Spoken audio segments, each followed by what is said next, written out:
Yes, let's continue. We were just discussing to play the long game, and now we're going to have a look at helping people. That brings us back to module 1, chapter 1, when we talked about the value proposition and the customer segments. So, what can we add or take away that improves the life or lifestyle of our customers? That is what really matters, and what is the consequence of moving from a non-recurring, a transactional business model to a recurring business model. Remember, we no longer focus on the sale, we focus on the customer. So this is the question we should be asking: how can we improve the lifestyle of our customer? If that is what your whole company does from Monday to Friday and maybe even in the weekend, and that's how they approach every opportunity, every problem, then your company will thrive because you are transforming how the customer is being helped. So help the human behind the customer is what Steven van Bellegem would call it. So it's all good and nice to qualify your customers and buyer personas or types or segments. But in the end, it is people, individuals and families and professionals that you're helping with your value proposition. So keep that always front and center. It's a business is about helping your customer achieve something.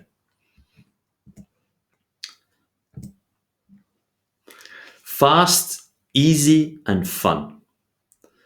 Those three things should be present. Is it in sales? Is it in shipping? From technology, from your techies to the marketing department. Fast, easy, and fun. Customers actually, they love to be entertained. They love to be wowed by the experience they're getting when they interact with another company, when they buy a product, when a service is delivered, be it a restaurant, be it going to Disneyland, or be it having the professional visit their home to equip their home with whatever it is they desire and they need. So invest in this. Invest in making all the touch points with your customer fast, lightning fast, easy from a customer point of view. One click, one phone call, not 100 questions being bounced back. Make it easy and make it fun. A very frequent mistake, or two mistakes, I'm often seeing in the companies I deal with, or I worked with, or sometimes I worked at, is that perfection gets in the way of the fast and the easy part. I mean, rule books like this, to think that that will make it easier for the customer. Keep it simple. And perfection doesn't exist anyway. So perfection, don't let perfection get in the way of being fast, of being an easy company to deal with. And the other thing I very often see is fun is being left behind.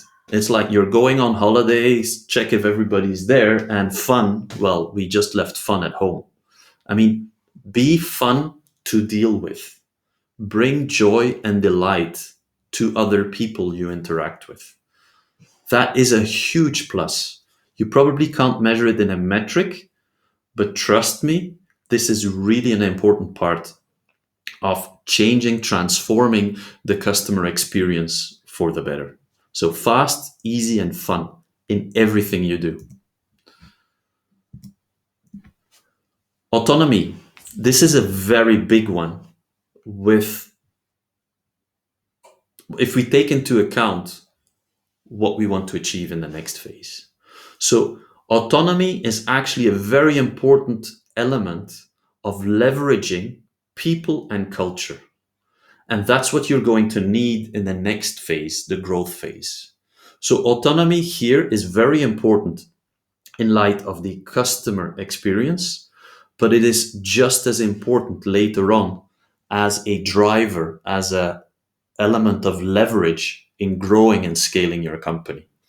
So empower everyone in your company, on your team, to solve the problems fast and efficiently, but on their own.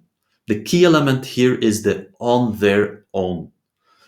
They need to have the autonomy. So offer people the freedom, the empowerment, and you need to help them, you need to support them with tools and basically just guidance to do the right thing when they're trying to help customers.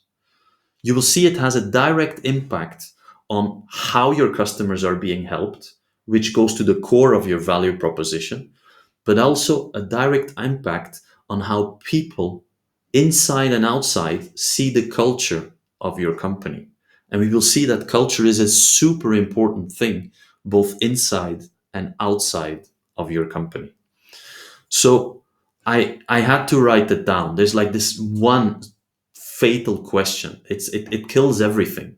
When you're on the phone and somebody tells you, okay, that's a problem.